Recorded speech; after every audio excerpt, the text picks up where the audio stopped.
because at that stage I thought you were still in Cape Town. But really nice to see you again. Wish we could see you in person, but that's the way it goes. And just really for all those people that are Cape Town, we also missed Barry. But one day we'll get him back. Hopefully we'll have Barry back here. But thanks a lot, Barry. Thanks for all your effort and all the books. Been great reading and understanding from you. And I mean, the story I love the most was how Barry was actually one of the first people that built the data warehousing approach with almost before Mr. Inman. I believe that's correct. And yeah, it was an IBM one. So I'd also missed you. I got into IBM shortly after you had, but so we kept on missing each other. But lovely to have you, and looking forward to everything you have to share with us. Thank you, sir. Thanks, Howard. It's always a pleasure to be working with folks from South Africa. It was such a wonderful opportunity that I spent 9 years there, from 2009 to 2018. And yes, I did come back for a short visit. We have some open microphones. Can everybody hear me? Yeah, okay. All right, so it was a pleasure to come back for a short visit in 2019, and I'd love to come back again in the future. So thanks, Howard. Just send the business class tickets my way, and I will be on a plane. So let's try sharing screens. We had some technical difficulties earlier, so hopefully everything is now working properly. Hopefully you can see my screen. Good, very looking good. Excellent. Okay, so let's get going. I probably have more information to share with you than we have time to do it. So we're probably going to trot along at a fairly hectic pace. The reason why I started thinking about the books that I'm going to talk about as we go through, and indeed this presentation, is that back a couple of years ago, as I started looking more deeply at cloud data warehousing and what that might mean, I discovered that there were 3 different sets of approaches to data warehousing in the cloud: data fabric, data mesh, and data lakehouse. And I thought to myself, wow, this is just like the old days when we have got competing patterns and competing people all having fights over, should it be Inmon versus Kimball? Should it be fabric versus mesh? And unfortunately, it's even worse today because we have many vendors and indeed consultants around who talk about, we're going to implement a fabric using a mesh governance approach in a data lakehouse. And I'm thinking, what does this mean? So one of the things I want to try and do over this very short presentation is distinguish between those 3 different approaches and try and show the pros and the cons of each. So this is me. We're not going to talk about this slide at all. I will make the slides available after the presentation. I guess you guys like to do that. And it will also be good because all of the links, especially the link for the 25% discount for the book that I'm going to show you, will be in that slide deck. So all good on that. We will do that after the presentation. So what are data fabric, data lakehouse, and data mesh? Well, here are the 3 definitions, the 3 common definitions. I'm not going to read through them just now because I want to discuss them in a more open way as we go through this, because when you look at them, they're quite different. They've got quite different flavors to them. They've got quite a different approach to what they're trying to do, and they promise in a way different things. So the question that I think, what exactly do they mean, is a not uncommon question, and a very valid question when you've got these 3 things being pushed at you by different vendors and by different consultants. So I have opinions as to which is better in which circumstances. You may be able to press me for an opinion towards the end, but I'm going to try and do this in a relatively unbiased way, and just hope that it will help you to understand the way I think about these things. And I'm going to start with architecture because I love to speak with think about architecture, because we need a basis for comparison of these different approaches. And I'm going to call the approaches from times architectural design patterns. They're not really architectures, they're patterns. And I'm going to first of all show you a very quick piece on architecture. And it is the architecture that I developed and published in 2013 in Business Unintelligence. I have, in my current book, looked at that architecture and said, what needs to change for cloud? And the interesting thing is that very little of it needs to change for cloud. I was very pleased with that, because it really does say that the architecture has a very valid and solid foundation. But let's go back to the past. Let's go way back to the 80s. And as Howard did mention, I was around before Mr. Inman. I was part of a group in IBM that drew this picture over here on the right-hand side. It was called an architecture for a business and information system. That "and," by the way, shouldn't have been in the title. We never discovered it in the proofreading. It's actually an architecture for a business information system, but never mind.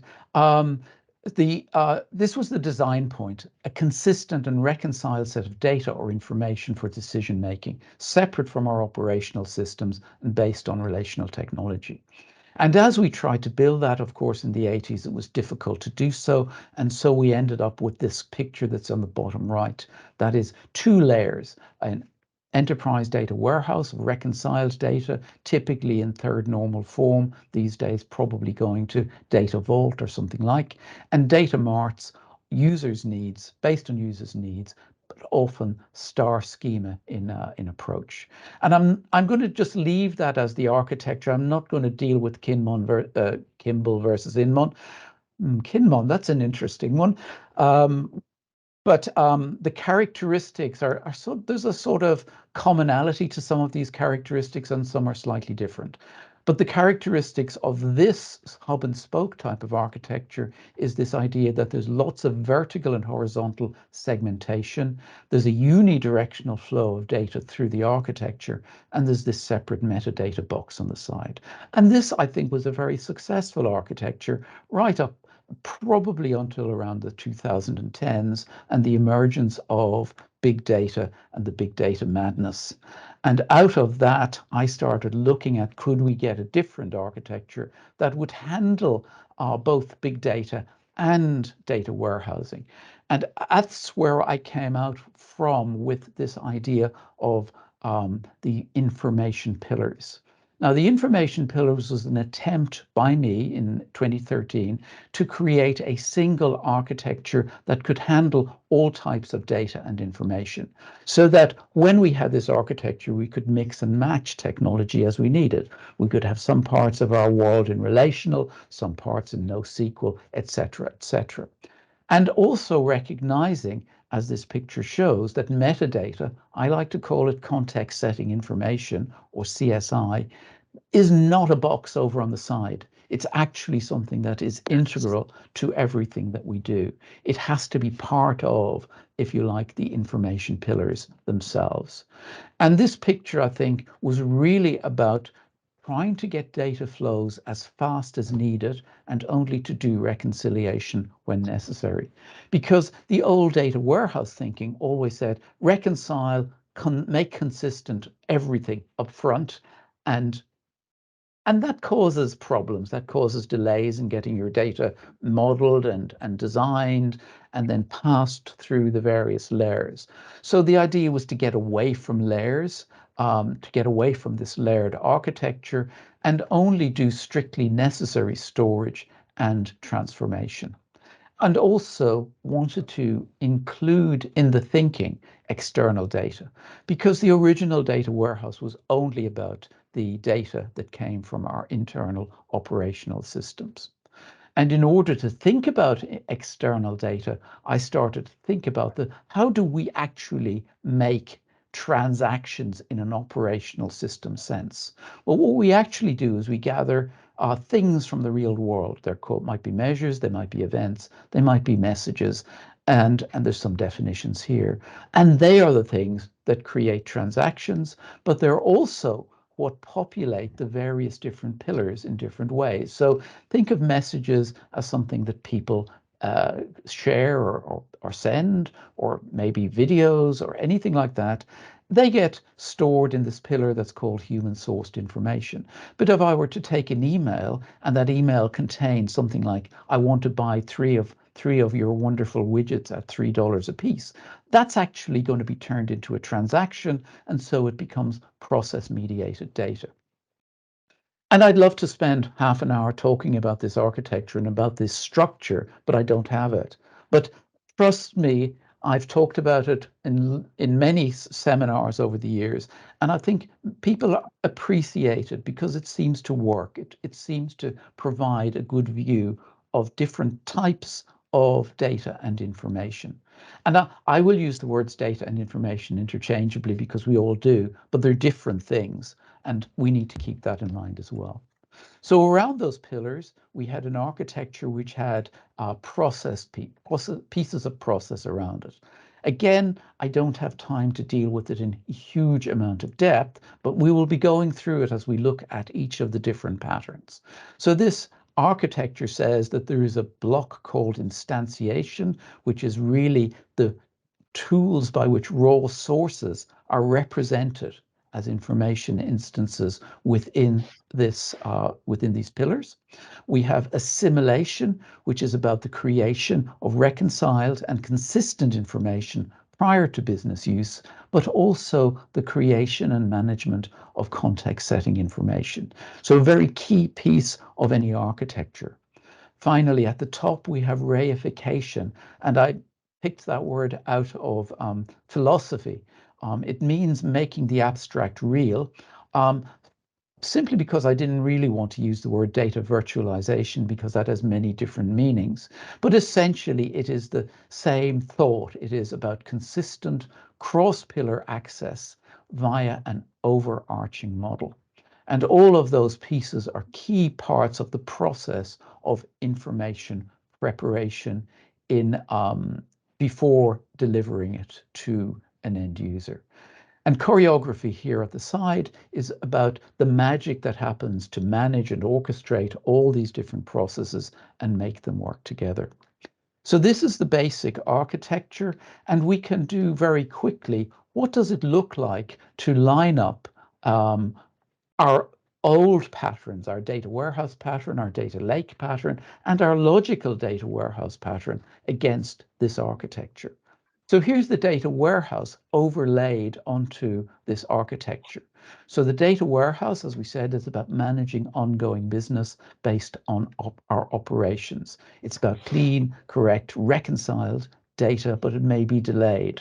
And governance and management is such a vital part of this architected approach. So this is the way that data warehouse would fit into this architecture. Classic, data warehouse classic.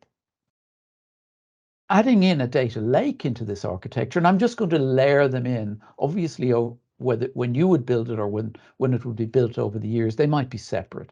But a data lake within this architecture is actually something that spans the human-sourced information and the machine-generated data, all this raw data that is in these two outer pillars, that is generally ingested from the external world. There's those green arrows that we see there, and is typically used to predict or influence the future.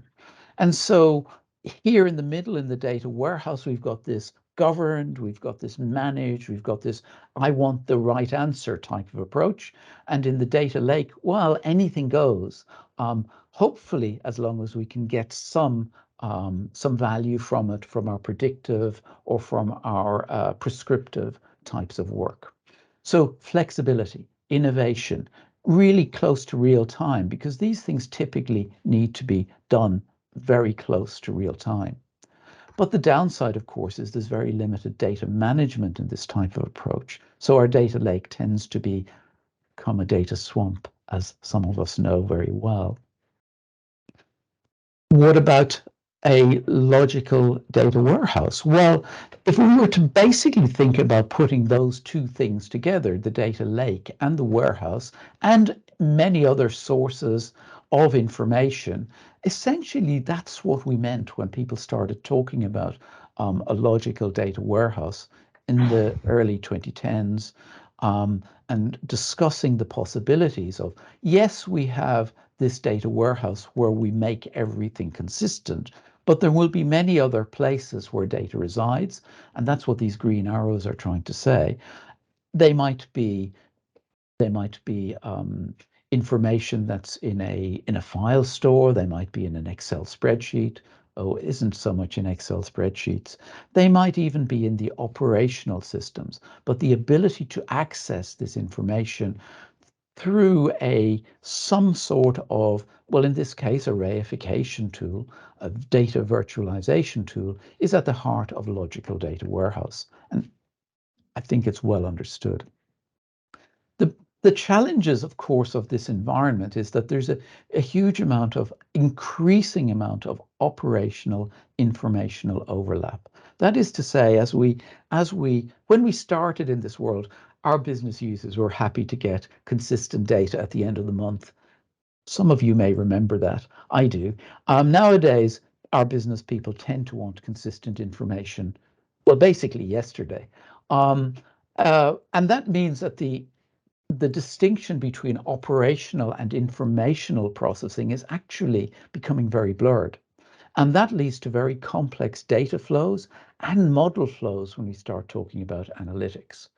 There's a huge amount of links or extensive copies of data going on. So this is becoming a really complex environment with a very challenging approach to integration and to design and maintenance. So I think by the early 2020s, what was happening was people were looking at this type of, well, they weren't looking at this type of picture precisely, but they were looking at environments that this picture represents and saying, this is way too complex.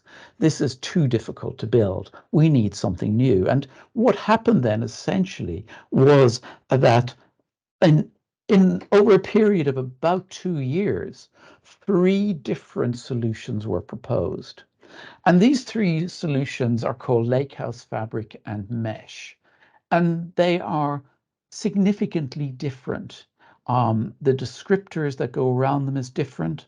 The pictures that are used are different. The words even that are used are different. And so what I thought back a couple of years ago now was to try to, as I say, provide some view, some level of looking at all of this in a consistent way. So for the rest of this presentation, what I'm going to do is I'm going to take you through the 3 different patterns. I'm going to show you a slide which talks a little bit about what do people say the pattern is. I'm going to show you a slide that, if you like, maps that pattern onto the architectural picture that we've just seen. And I'm going to do some pros and cons. So that's essentially how we're going to do it. So let's start with Data Lakehouse. And the reason I sort of start with Data Lakehouse is because in a way it's the simplest of the 3 patterns. This is the picture that Databricks started using in about 2020. And they basically started saying, as this picture shows, oh, data warehouse, great for structured data, traditional BI, but not very good for big data. Data lake, great for less structured data, but no support for transactions, no quality, and lots of date issues when we try to do a data lake. And they say, well, that's led to the use of multiple systems and it's very complex. And this is the picture that they said was, if you like, the view of the world from a data lake point of view. And you will see that within this data lake, there is included BI, there are data marts, there's a real-time database, there's ETL. So the way they were describing data lake was as how it had evolved after 10 years in existence. And it's quite a architectural mess, let's be honest. That's not something that anybody would go away and design. So they stepped back, and of course, Databricks do have their own products, and that always helps when you're designing an architecture. And they proposed 8 key characteristics that I've listed here. This is not the order in which they proposed that they listed them in the website, in this blog where this link points to, but I've sort of like to do them in this order because it's interesting to think about them in the way that they are being developed. And the first thing that a data warehouse person would often say with this ACID transactions, we don't do ACID transactions in our data warehouse. Our data warehouses tend to be not doing ACID. They're, if you like, stable, only updated overnight sort of things. And that's why this data lakehouse is an interesting concept, because what it has come from is not from the old data warehouse thinking of uploading or taking data from your operational systems, let's say overnight, which would be a typical pattern. But actually, it's coming from the idea that an awful lot of the data comes from the external world and is being fed through some streaming mechanism. And if you're feeding in through streaming type of mechanisms, you need ACID transactions within the update process in order to protect your data warehouse. So this is interesting, I think. It has also says things like we're going to support the idea of there being BI type of interactions, which means highly structured and well-managed data, but we're also going to do non-structured, diverse workloads with all data types. So the idea that this data lakehouse would contain both types of information, both types of data, in order to support both BI tools directly on the source data and to allow them to be to directly access the data as loaded. What one finds, and I don't have time to sort of go through this in great depth, but what you find when you start looking at this is that it talks about end-to-end streaming. That is to say, from the data structured, semi-structured, etc., here on the bottom, all the way through to the top. They talk about end-to-end streaming, but many of the implementations actually show pictures where they've got like bronze, silver, and gold data types, which sounds to me an awful lot like not streaming. It's typically batch oriented to do those things. So there's some inconsistencies in what they say, and there are some leaps of faith about what's possible. Is it possible to draw this data lakehouse architecture in our architecture? Yes, it absolutely is. So thinking about our architectural picture, the data lakehouse says, hey, the first thing we do is all required data is loaded into the data lake. So you see both green arrows and blue arrows, the green arrows coming directly from the external world, the blue arrows coming from our operational systems, and they all end up in a data lake. And that data lake is essentially a object store approach to data storage, which is the, if you like, preferred storage mechanism within the web. We treat them all as human-sourced information and machine-generated data. We even include the process-mediated data, and then we start assimilating them into the data warehouse structures by some means. And that's the, as I mentioned to you, this idea of there being bronze and silver and gold layers. That's essentially a simulation into a data warehouse structure here, as we would have done in a standard data warehouse. And the way that this data is stored is, as I said, first of all, typically these days in object storage. But there may be a traditional relational database built on top of that in order to do the relational database stuff that we typically would do in a warehouse.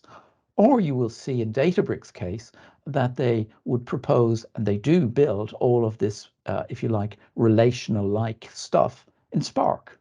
So it's like, let's build a relational database in our own technology for the sake of describing and delivering a data lakehouse.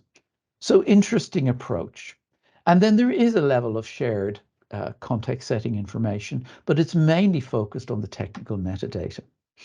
And because, as I said earlier, we can really use modern cloud relational databases, we do get this idea of being able to reduce the physical data copying.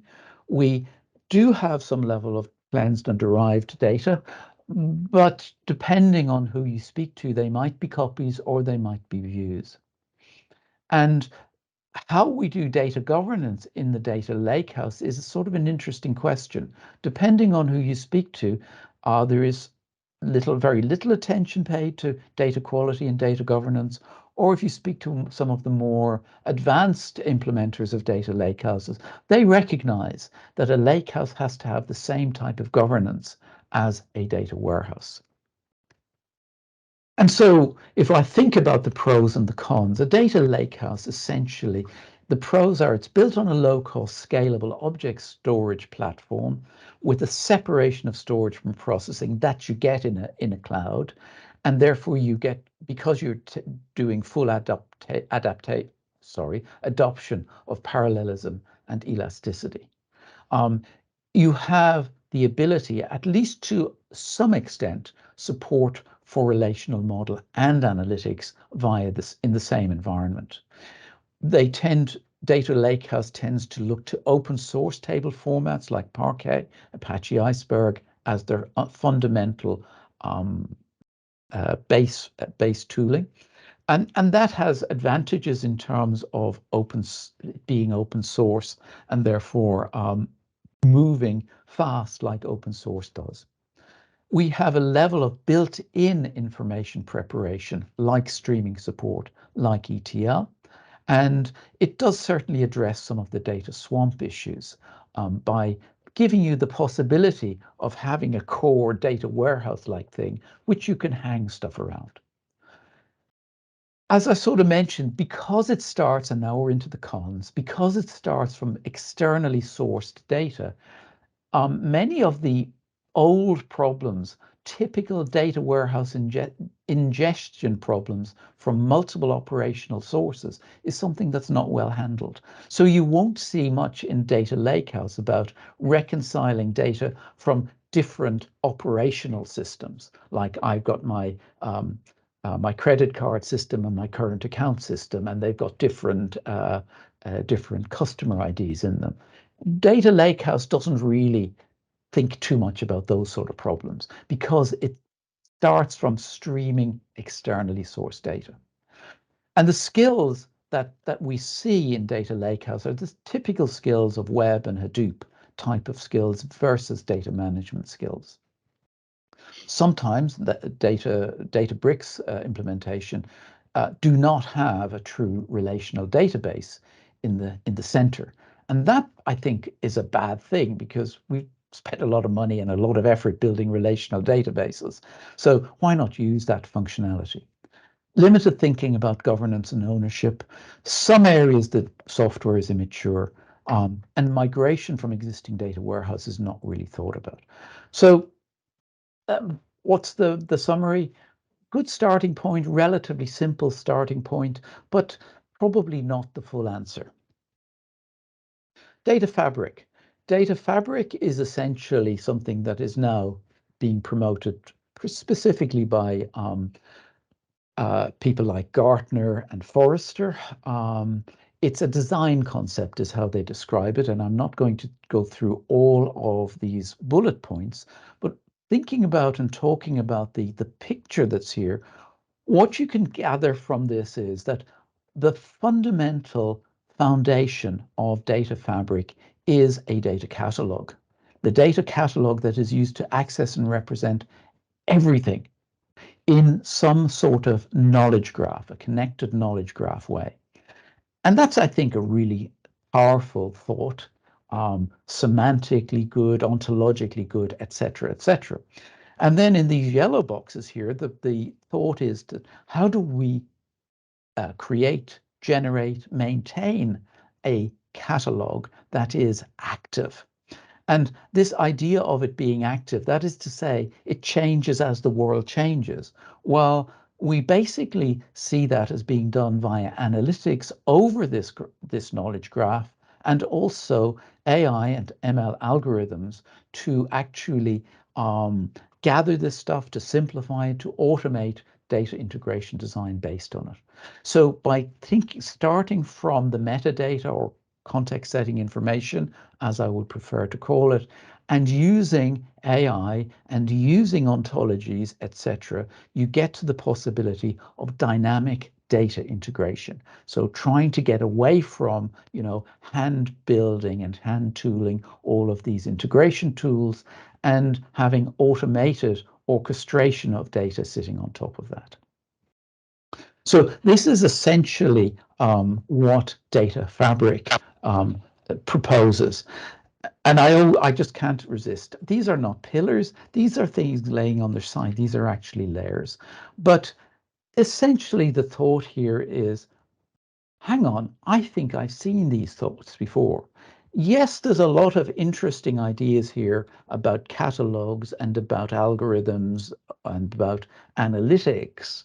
But actually, what I think Data Fabric is describing is actually an evolution of the logical data warehouse. That is to say, what a data fabric says is exactly what the logical data warehouse was trying to do. It's to retain and access all current sources and copies of data as required, whether they're operational systems, whether they're data marts, whether they're data warehouses, whether they're lakes, whether they're external, doesn't matter. As far as data fabric is concerned, we're going to get to all of them. And we are going to put a layer of data virtualization across the top to access all the data. And of course, in this architecture picture, that's called reification. So if I want to access all current data sources, I have to have this tool at the top in order to enable me to get to here, to here, to here, to here, to wherever it happens to be. And because we're using virtualization and reification, we really need very strong metadata or context setting information.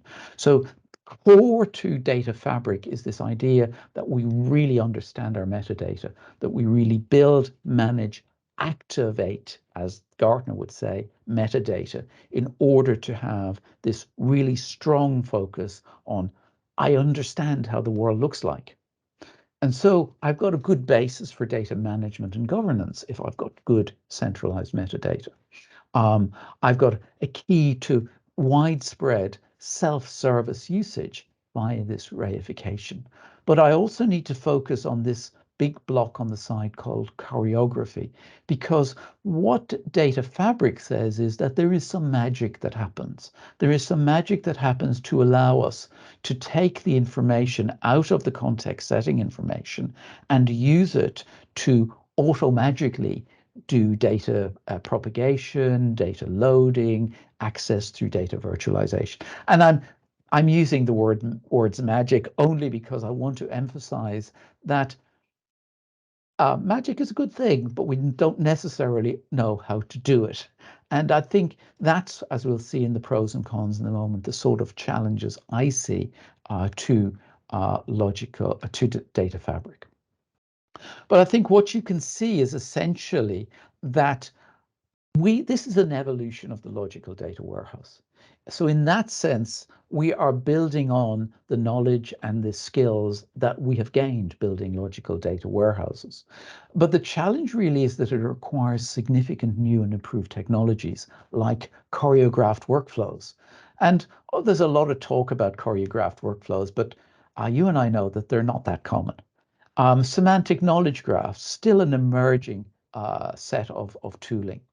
Active metadata management. Well, data management is still a challenge in many organizations, and metadata management is an even bigger challenge, believe me. And active metadata management, well, we're stepping out to an edge there. And of course, there's all this talk about machine learning and AI, which is, of course, in everything we talk about these days. So what are the pros and cons here? Well, essentially, I think the pros are that data fabric is a really clear evolution from existing systems, i.e. the logical data warehouse. It's a conscious integration of these different patterns that we've had in the past. And from that point of view, I think that's a really good approach. Now you're beginning to see where I'm leaning in terms of my ideas about what's best. It has an extensive set of supporting vendors who are doing things in all of these areas. And the sort of skills that we talk about are generally available. And we're not talking about reinventing the organization or doing new methods. We'll talk about that in data mesh. But so it's a sort of, to me, I can see how to get there. And that's always a good thing. As I said earlier, some of the technology, some of the software is immature. We've mentioned that. It's not very novel in appearance. So I've noticed in my years as a consultant that when you go in and tell an organization about a pattern or a set of tools that are not new, they're less interested. They're always looking for something novel. They're always looking for, the latest, greatest, shiniest thing. So it may be difficult to sell in organizations who have ongoing challenges with their existing warehouses or lakes, because basically what you're saying is, let me start from where you are. Let me try to figure out how to solve your problems using an addition to what you've already got. And I think it's worth pointing out, because metadata or context setting information is such a foundational piece of this data fabric pattern. It's worth remembering that we have been trying to do standards and metadata catalogs since the late 80s. And the products and the vendors still lag in required function and interoperability. And it's still the case, and it drives me crazy because this is a known problem. We have been trying to solve this problem of metadata, as I say, for 30, 40 years. It would make such a difference if we could get it done. But yet, because it is not directly, this is my excuse, because it is not directly related to business value for a data warehouse, it's sort of 2 steps behind the business value. It really proves very difficult to get the whole area of metadata management, context setting, information management really on a good foundation, either from a products and standards sense, but also within organizations, within businesses. So it continues to be a challenge. And so given that it's a very fundamental part of data fabric, I think it's worth keeping in mind that problem. That's data fabric. I've not asked you to ask questions. I'm sorry. I thought, let me try and get through the slides and then take the questions at the end. And as I say, sorry if it feels like you're drinking from a fire hose. I really have to do this fast. So let's talk about data mesh. Now, data mesh will actually take me 2 slides to explain, and even then you still won't understand it. Well, sorry, that's a little bit of an exaggeration. But data mesh is an extraordinarily different concept from what we're used to in data warehousing. And when I started reading up about it, the first article by Zhamak Dehghani says, you must set aside your prejudices. So I set aside my prejudices. And I tried very hard to understand what she was trying to propose. And here's what I've come up with. So the drivers for data mesh is to unlock analytical data with autonomy and democratization, and really trying to get away from common failure modes of centralized lakes and warehouses. So the issue for Dehghani was any sort of centralization is a bottleneck. I want to get away from all of this old-fashioned centralizers and embrace the reality of cloud and embrace the reality of microservices and DevOps and domain-driven design and all these modern concepts, but get those guys that are sitting with control over the ETL in the center or warehouse storage in the center and get those out of the picture. We want to give autonomy and democratization. So there's a very strong focus on organizational concepts in this approach, in this pattern, I should say, new governance approach, and very much moving from from central to local controls. And the principles are that we should learn from domain-driven design, and there's a whole book and series of articles that you can read about what that means. Microservices, which of course everybody in technology knows about these days, and modern thinking about DevOps. So this is modern software engineering. And the idea, as this picture tries to show, and it's a hard picture to talk through, is that these domains. What is a domain? Well, it's a sort of a grouping of business function that sits together and has its own language. These domains are owned and served by a team of people who understand this domain. So let's call it the sales domain, or the orders domain, or the human resources domain. And it's served by a cross-functional team. By cross-functional here is meant cross-function as in IT plus business, not all across the business functions. Within each domain, there are going to be internal data pipelines. These data pipelines are actually come in these three little boxes, are nothing other than extract, load, and transform. So the suggestion is that within each domain, there will be a data. There will be a data product, and that product is owned and managed by these domain owners. And these data products, which have their own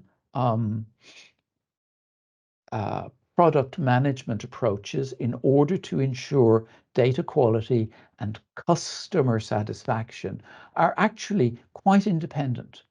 They are built and managed within these domains. Now, there may be other domains which can be created by correlating data from other domains. So here we have a domain which you could think of maybe as a management information domain, for example, that is built by taking data from these other two domains and bringing it in here. But there's no sense here of there being a centralized ETL environment. It is essentially all about these pipelines or microservices or APIs or files being transferred, all described by the domain owners. Now, this is why I think you really have to step back from the way of the data warehouse way of thinking in order to think about data mesh. And it's tough. If you've been in warehousing for a long time, as I have been, it's quite a challenge to put that aside. The other thing is that when you talk about data mesh, we really talk about the idea of there being federated governance, but it's computational. So the idea being is that the governance is, if you like, embedded within computational policies which are applied within the data products and within the different data and services planes that are described by the architecture. And we're really here is in data products, and Degani calls them data product quantums. We're really into microservices sort of thinking here. So even this data product is thought of as a combination of code, data and metadata, and infrastructure in order to deliver a particular data product with all of the management included within it. And if you like, the governance and the computational policies are all embedded in the mesh. So it's very much a very federated, distributed, delocalized type of environment. It's conceptually rather complex, and I just chose this tweet from Degani from 2021. She said, there are no warehouses in a mesh. Now we can understand that particular statement, although, let's be honest, many of the consultants and vendors do say we can have a warehouse in a mesh. So Dagani would not agree with that, and she's the one who defined the first pattern of data mesh. There are autonomous data product quantums. Now, I've tried to explain what a data product quantum is. I hope it made a little bit of sense. That provide multimodal access. Now, multimodal access means you can access it through SQL, or you can access it through an API, or you can just take a file, whatever it happens to be. So you can go to get it in any way you like. To that domain data. So the data is owned within the domains for analytical workloads, connected together in a graph.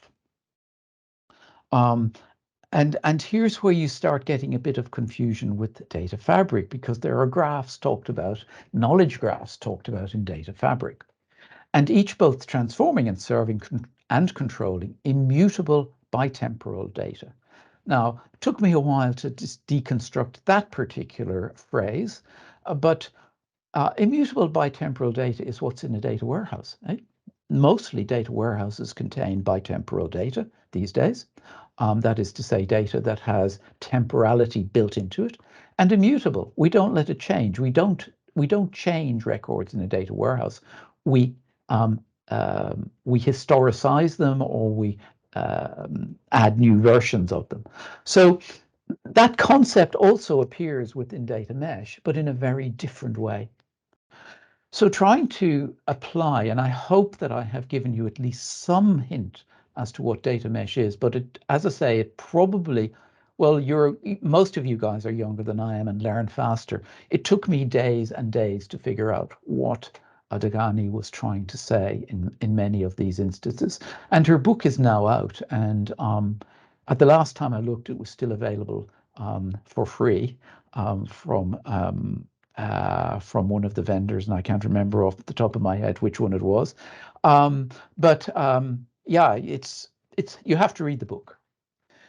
When I try to match my data architecture with mesh, what happens is that because there are no centralized copies, what happens is we're really trying to create a mesh, if you like, of different data sets. And it turns out to be sort of amoeba-like, a sort of blob of data sources, which are accessed through reification. We certainly need to have the possibility to do data virtualization on top of this, because there are many different places where data is going to be. And choreography is going to be key in order to actually build this mesh. And when you add another product, another data product, data as a product, you get another amoeba-like thing spread out over the architecture. And in order to do all this, you really do require some very pervasive and active context setting information. So this requires extensive changes to the way we think about design and new technologies, and I've mentioned those already. So in terms of pros and cons, I've got about 2 more slides to go. I'm not sure what our time limits are, but I'll be finished in about 10 minutes max. The data mesh, the pros, well, in a way, business domains are a very natural way of decomposing responsibility for data and function within an organization. Say, these are the people that know the data, and they know the function, and they can then take on the responsibility of delighting their customers. And their customers are everybody else in the organization that uses their data, by the way. It's not just external. The focus is very much on a business-centric design, and the deliverables are data as a product, and that's often seen as a good thing if you want to be very focused in your deliverables. If it works, it removes the bottleneck and lack of specific domain knowledge that exists in centralized data delivery teams, whether that's modeling or ETL, etc., because all of that function is now within the business domains. It also removes the centralized data governance bottleneck and automates and embeds data governance in the infrastructure. So these are typically good things. On the more negative side, there are multiple definitions of data mesh. It's not implementable without significant in-house development. I see this as being really Google-type developers are the people you need. Data engineering, really very good data engineers to do this. The lack of metadata standards, tools, and methods, a problem. I find no way within this architecture to deal with the old problem of reconciling data across multiple sources that we do in EDWs or MDM. And that's basically thrown away in favor of domain-driven design. And I've never figured out, as I've studied this architecture, how to do this point. And I think this is a major problem. We still do need some centralized government. That's not such a big problem for common policies and standards. And I feel a little bit worried that we start spreading our dev resources across many domains, which may lead to developmental inefficiency and skills dilution. And one of the comments that people that know about these data meshes bring out very strongly is that if you try to do decentralization in an immature data governance organization, and most organizations are, that can lead to chaos, and you have to be very careful about it. So I think you've probably come to the conclusion that, at least I think, probably data fabric, followed by data lakehouse, followed by data mesh is my order of interest. Here is Gartner's order of the way they see things. So first of all, this is from their hype cycle of 2022. Note, data fabric well on its way towards the plateau of productivity. However, data fabric is their preferred tool. And also, if you look at it, it's a 5 to 10 year journey. And that reflects the fact that the AI and ML and a lot of the stuff that's in there is pretty new. Data Lakehouse, much earlier on the hype cycle curve, but according to Gartner, will be mature within 2 to 5 years. It's a simpler set of technologies. It's closer to what we do today in data lakes and data warehouses. So it can get to the plateau of productivity faster. Data mesh, interesting. Back in 22, still very much seen as being in the innovation trigger phase, but look at the symbol. It says obsolete before plateau. So in Gartner's view, it won't get there. And I sort of have a feeling about in a similar way. I'm sure there are people on the call who are big fans of data mesh and are now beginning to thump their keyboards. Bear with, just, I'm an old guy. Go easy on me. Sort of conclusions. Yep, let's compare them, but let's use a common architectural base. Data fabric, it's an evolution of the logical data warehouse, and that's probably the best way to think about it. Data lakehouse is more warehouse than lake because of the way it's constructed, but it takes some of the benefits from cloud storage and compute technology, but still displays the sort of limited governance thinking that you see in data lakes. Data mesh requires domain-driven design, and that's a big step for most organizations. It's a large shift in organizations and methods. There's a lot of good governance thoughts in there. And I have some sympathy towards trying to eliminate some of the centralization that we struggle with. But it's based on a microservices approach in technology, which may or may not be the best thing to have in a data warehouse. I'm going to flash the following slides up just so that you can see them, but they will be in the handout. This is the current volume 1 of cloud data warehousing. I'm hoping to have volume 2, which is a deeper dive into some of the technologies. I'm hoping to have that out in the new year. So buying it from the publisher, which is Technics Publications, you can get a 25% discount with this code on the PDF version. Obviously, it's also available on Amazon. There's an upcoming event in Utrecht if anybody wants to travel to the wonderful Netherlands, where I will be speaking there on November 1st and 2nd. It's a long way. BI to Business Unintelligence, the Business Unintelligence book that, sorry, I can't remember who said they loved it, but thank you for that. Still available, still you can get a 25% discount on it from the publisher with this code. And that's about it from me. I hope I haven't drowned you in information. It has been quite quite a hose pipe that you have presented, but I normally I get apologize. accused of that. No problem. I think we needed it just to get some setting. So there is someone that started with the questions, and that's Lex Dendup.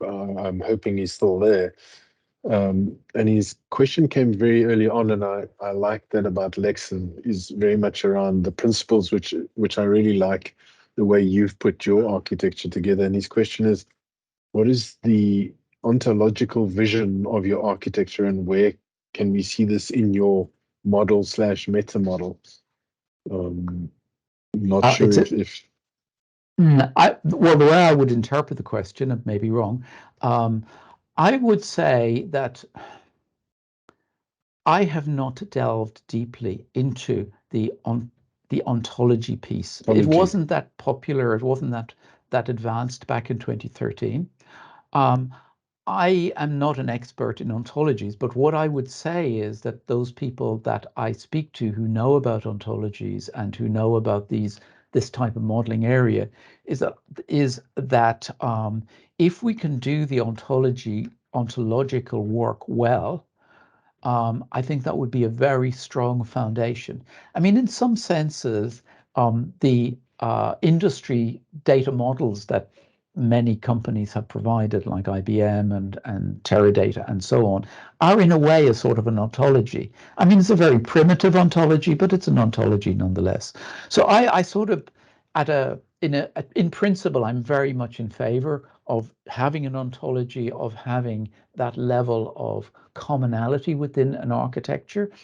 When I look at, particularly in data fabric, what some of the vendors are providing, I see a lot of hope that the knowledge graph approach that is being widely used today has a lot of strengths, and I think it may really be helpful in finally cracking some of the problems of metadata or context setting information. But I wouldn't claim to be an expert in it. Now, Barry, I know that you worked a little bit with John O'Gorman on his Q6 ontology. I'm assuming that had nothing really to do with your architecture, but more how that maps to what the work he was doing. Let me say that I have spoken at length to John, and the work that he's done is great. I can't really say myself whether his approach to ontology is better than anybody else's. I like what he's done, and I think there's a lot of goodness in it. But as I say, it's not my area of speciality. I simply think that in principle, the work on ontologies and knowledge bases, knowledge graphs, I think will be very powerful. And yeah, let's leave it at that for the moment. Otherwise, I'm just going to start. Yeah, because he extended the Zachman ontology on that. But maybe let's ask Lex. Lex, I don't know. Does that answer your question? Is Lex around?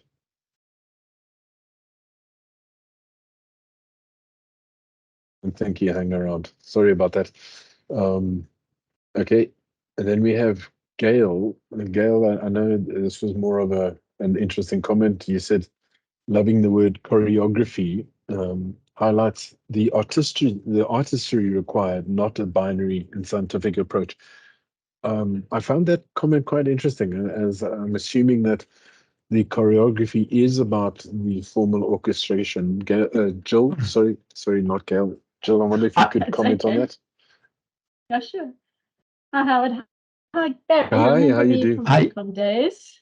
Hi. Yeah, so I was just thinking, choreography. I was a dancer long ago when I was young and little.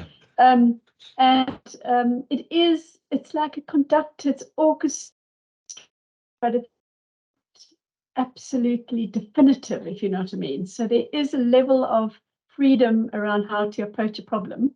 So that's why I particularly like the word choreography, because it allows for, I mean, if it was as simple as saying every time you need to build any kind of a data repository, whatever you want to call it, these are the rules. Do step 1, step 2, step 3. If it was as simple as that, we'd all just do it. But it isn't. got to make informed decisions. We've got to choose the best approach for the right situation. So anyway, that's why I just really like the word choreography. Jill, thanks for that comment, and great to talk to you again after all these years. Yeah, I think I would love to say that I had really thought it through at that level of artistry. Back in 2012, 2013, there was a choice, I think, between choreography and orchestration. And I sort of liked the sound of choreography, possibly because of this idea of there being dance steps. And this idea that not everything was entirely set up and defined in advance. But I have been asked on many occasions, why have I used choreography rather than orchestration? And I think your explanation, Jill, is probably the best one I've heard. So I shall be reusing that again. I'll send the check soon. Barry, I think Lovely. it's another one I'll where need to send you a were book. before the I think you may have developed yours before orchestration came about. So not many vendors were calling it orchestration then. So we have Paul Berger, and maybe I think you've answered the question. Paul Berger asks, can we not use machine learning and AI to solve our metadata problem? And that's what I understood your data fabric suggestions, that data fabric was using the active metadata. Is that correct? Yeah, I think certainly the proponents of data fabric would be saying that AI and ML can solve our metadata problem. I think it can certainly help us go a long way further in terms of our problems with context and setting context. I am a little dubious about the current belief that AI will solve world hunger and eliminate warfare. And it's the same with, I believe, with context. To me, machine learning and AI is actually about finding patterns in existing data, right? I mean, that's what it is. And yeah. If there is no existing data, or if the patterns do not exist, then they're not going to be there to be found. And I just have some doubts that there is enough historical, what do they call it, data to be fed into the models, training data, that there's enough training data to really get us far down the path of machine learning and AI, as some of the proponents of data fabric would suggest. Now, I've looked at some of the things that people like Informatica are doing in terms of using AI in metadata, and I'm impressed. I mean, I think it's very good, but it does depend on there being a good set of training data. And I think it'll take us so far, but I think maybe a bit like our choreography, we may still need quite a bit of human intuition in doing this. And synthetic data, that may not help us in terms of what the generative AI is suggesting. Okay, so I'm very much on the edge of my knowledge here. I am very concerned about synthetic data and its use, and I have just seen a set of articles which echo my concerns, which is that when you use generative AI to create your data, after a number of iterations of modeling, all of the models break. It never made sense to me that you can, if you like, create synthetic data that is fundamentally different from the data that you based it on. But I often wondered if maybe I'm just too old and too stupid to understand how wonderful this whole thing is. So I have some concerns about that. Right. Paul, I wonder if that answered your question. That's Paul Berger. Did that give you an answer? Yeah, I was just thinking in terms of the way Tesla's currently using the AI to solve the self-driving, and how they started and then did a complete backtrack, and with no rules and stuff, and just using very well curated data, so that when the AI now comes onto something like a stop sign, it was never told what a stop sign is and what to do with a stop sign. So it's all solved purely from feeding it correct and valid data. So that's what I thought, maybe it will give us a head start. And also the way that they use when something doesn't meet or actually adhere to it, then they just mark it, and then you get curated data for that and feed it back into the model type thing. Yeah, I mean, I think after I spent quite a bit of time, probably 5 years ago, looking at what's going on in AI and in this whole area of using AI for, let's say, driving and other things. And I think there was a lot of early enthusiasm, some of which has proven to be good, but other of which has not really worked out so well. But I think the really interesting thing to keep in mind with it is that the size of your training set is very important, and metadata as such is typically not the hugest of training sets. I mean, Informatica managed to do a good job with it, I think, because they basically have a integration as a service type of environment. So they have access to the metadata of many, many companies. And that helps them to do the sort of thing that they're doing. As I say, I don't want to be totally negative, but because I'm generally a fairly negative guy. But I think we need to be careful about what we expect from AI in this area, as we should in every other area. And Barry, I'm referring, I believe you're referring to the Claire model of Informatica. Yes. Okay. Yeah. Right. Thank you. Thank you for reminding me of the name. I'm assuming that also has access to the business glossary and all of those different elements in Axon. So it's got a lot of that, I suppose, input that's surrounding it. I don't know in detail how it works. I know what I was told a couple of years ago when they introduced it, and they said that it was basically based largely on machine learning against the patterns within the data itself. But of course, it would make huge sense to use what you have in the data glossary to check that, and to supplement that. I mean, when you look at the stuff that it does, you think it's relatively simple. It's not exactly rocket science, but it does take away a lot of grunt work for a data analyst, and I think that's always goodness. Yeah. I also believe that it's that speed at which things need to happen that we can't always keep up manually. So that velocity that it's happening at. Yeah. So we have a few comments from Valerie and Gabriel. Valerie, any questions? I see you've got lots of comments, but I'm not sure if there's a question there.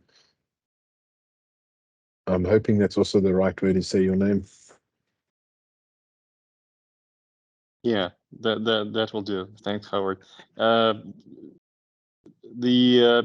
I mean, my comment was related to chaotic, on demand, yesterday needed changes, analysis, and etc.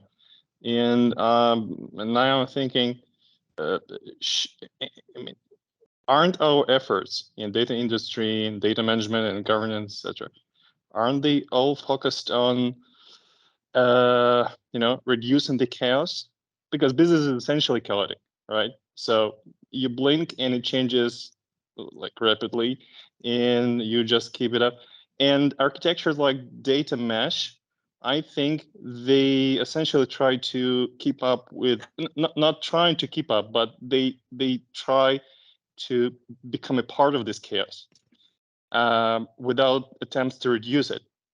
This is my idea, and this is my personal conclusion from Barry, from your presentation as well.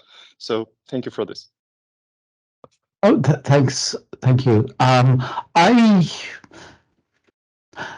I suspect, because we've been tackling this problem for 40 years, and it continues to get more complex as we add the needs for ever faster decisions, as well as the desire to handle ever more data. So we're creating a very not necessarily chaotic environment, but certainly an extraordinary complex environment with very difficult to balance demands, because from the very earliest days, it's been clear to me that if you have data coming from multiple sources, and you want to reconcile them, you're going to have to bring it together, or bring the metadata together maybe, but you have to bring it together somehow. It's going to take time. We need to wait for the sources to synchronize temporally. So there is always going to be a delay in the process of getting to consistent data. And we have to figure out, I think, in this industry, which is the data that needs to be consistent and that we want to invest management, governance, time and money in. And I suggest that's a process-mediated data as I've described it. The rest of it, I think we probably try not to govern in the same way and try not to ensure consistency. But then, of course, you're depending on your business people to have the data maturity to understand that what you're giving them is basically like crack cocaine, and they mustn't be using it all the time. You know, it's got to be done in a very managed way. So maybe it's chaos, maybe it's not, but it's certainly very, very complex. And I don't think we're ever going to solve the problems. And I suppose, coming back to the theme of this seminar, you know, I think we're now in a moment of time when the vendors and the consultants are all saying cloud is going to solve your data warehousing problem, and now we've got three competing cloud solutions, which is always crazy making.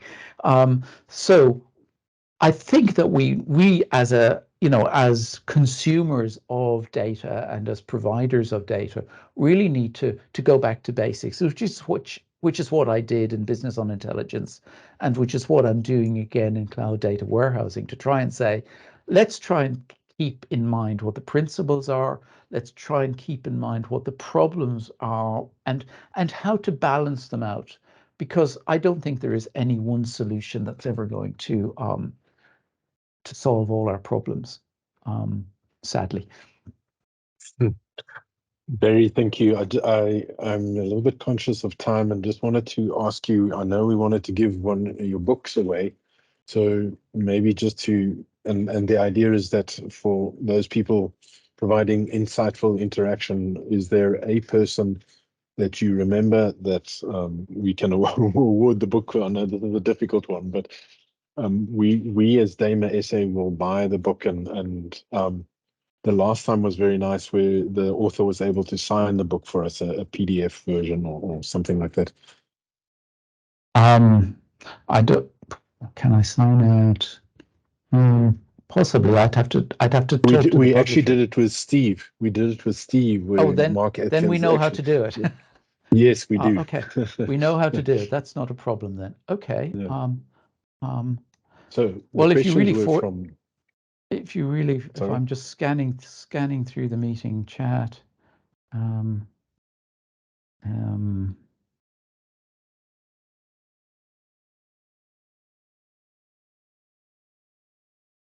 gosh, that's very hard. You really put me on the spot here.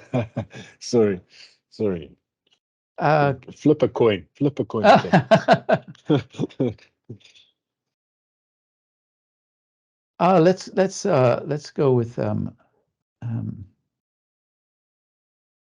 let's go with Valerie, where I've lost it. Valerie. Okay, Valerie. Yeah, he was the last question on the chaotic side. Well, this is the problem, isn't it? It's the What's the latest access. in memory? Yeah.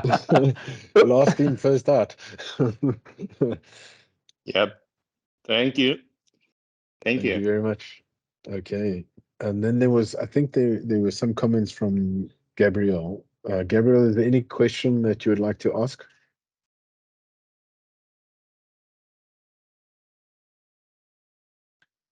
I think you may have left. Okay. Barry, any final closing comments before we go? Really appreciate the time and insight that you've provided. It's been a pleasure. I don't think there's anything. I mean, we could start doing the presentation again and go through it again, but I think that's probably it. It's always a pleasure to talk with Dalma and also to talk with my friends and colleagues from South Africa and Southern Africa. So it's been a great honor to talk to you guys and to have a conversation with you. I am coming down for a holiday in February. Oh, fantastic. A short holiday. I'm not doing work. Okay, good for you. But yeah, so it'll be the first time back in South Africa since 2019, and it's going to be a bittersweet experience. So I'm looking forward to that. Fantastic. Thank you very much, Barry. Thanks, everyone. Thanks, Howard. It's been a pleasure. Thank you, sir.